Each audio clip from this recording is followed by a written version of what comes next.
I call Maggie Barry. Thank you, Mr Speaker. I rise to speak to the Local Government Act 2002 Amendment Bill number 3 in its first reading. As has been noted by other speakers, this bill gives effect to the second phase of National's Better local government reforms, and although the opposition don't like it, local government, just as central government, just as every household in this country, needs to deliver better services within budget.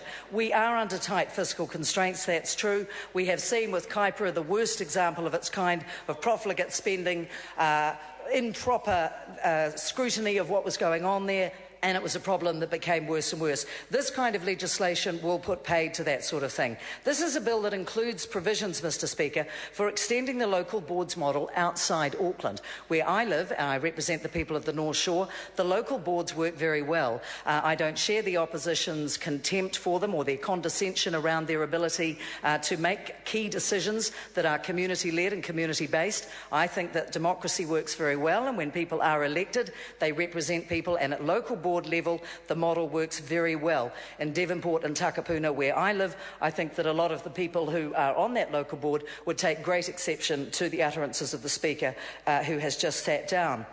As with the first phase of the local government reforms, yes, indeed, if they'd listen, which of course they will not, because they're the Greens and they never listen to anyone who thinks differently from the way that they do.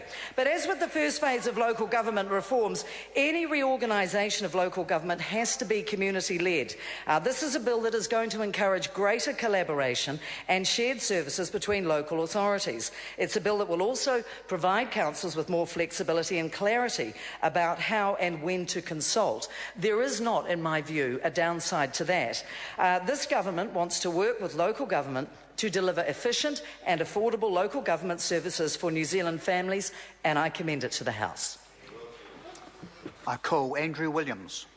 Thank you very much, Mr Speaker. I take a call on behalf of New Zealand First in the Local Government Act 2002 Amendment Bill number 3.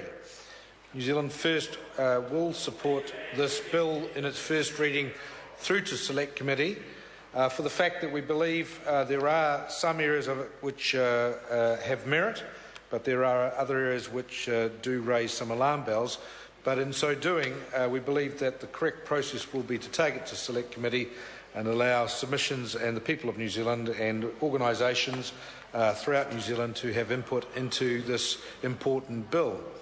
Mr Speaker, New Zealand only has 2 tiers of government, central government and local government. We are one of the most under-governed countries in the world in our Westminster system.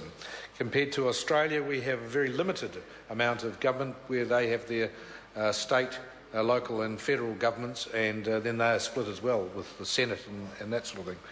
Here in New Zealand, we are very reliant on local government working very closely with central government and vice versa.